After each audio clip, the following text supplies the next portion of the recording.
जय गुरु जी। संगत जी, संगत जी सोचिए, अगर कोई आर्य समाजी है जो भगवान मंदिर को ना मानता हो, बहुत बड़े लेवल पे काम करता हो, तो गुरु जी के पास जाना और उनके आगे मत्था टेकना उनके लिए कितना बड़ा टास्क होगा ना। तो ऐसे ही ये सत्संग है सन 2003 का, जब अग्रवाल अंकल जो ग्रेटर कैलाश में रहा करते थे, गुड़गांव के एक बहुत बड़े आईटीसी होटल में एज अ वाइस प्रेसिडेंट काम किया करते थे।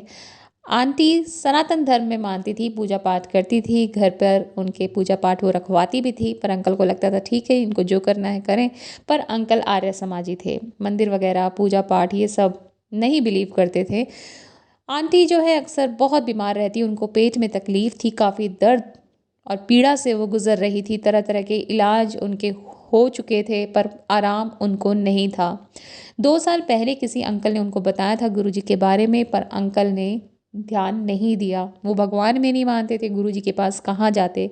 एक दिन आंटी बहुत तकलीफ में थी। जब इंसान तकलीफ में होता है तो हर जगह हाथ पैर मारता है। उन्होंने अंकल से कहा कि जब परिवार का कोई सदस्य बीमार हो जाता है तो लोग अपने परिवार के लिए क्या कुछ नहीं करते, देश विदेश जाते हैं कंसल्ट करने। मैं तो सिर्फ तुम्हें गुरुजी के पास जाने के लिए कह रही हूँ, और तुम्हारी ईगो इतनी बड़ी है कि तुम मुझे नहीं लेके जा रहे। अंकल को ये बात लग गई। अंकल करीबन 8 साढ़े 8 घर वापस आया करते थे काम से, पर उस दिन अंकल जल्दी आए और बोला कि ठीक है, जिन अंकल ने बताया है उनसे बात करो, कहाँ जाना है, कब जाना है।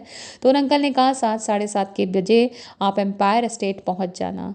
अंकल आंटी दोनों एम्पायर स्टेट पहुंचते हैं, और वहाँ संगत जी जब जूते उतारते हैं, जोड़े उतारते हैं, उसके बाद उनके हाथ धुलाए जाते हैं, तो सेवादार अंकल एक बकेट में से लोटा भर के, वो डंडी वाला लोटा होता है, उससे अंकल आंटी के हाथ धुलवाते हैं। और एक ही टॉवल होता है संगत जी, और उस टॉवल से सब हाथ पोंछ रहे होते हैं।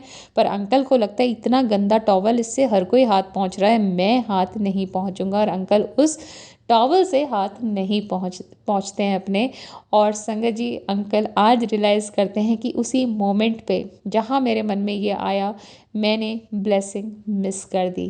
तो संगत जी जब नए नए जाते थे, बहुत होता था, बहुत कुछ लोग काफ़ी टाइम लग, हालांकि हम जाने वाले कोई नहीं है, गुरुजी ही हमें बुलाते हैं, वही एक परफेक्ट टाइम होता है हमारे पहुंचने का, जब हम उनके चरण कमल के पास पहुंचते हैं संगत जी। पर हाँ, हर संगत का जुड़ने का एक कनेक्शन का टाइम होता है। तो अंकल को थोड़ा टाइम लगा, पर अब तो अंकल गुरुजी के दीवाने हैं।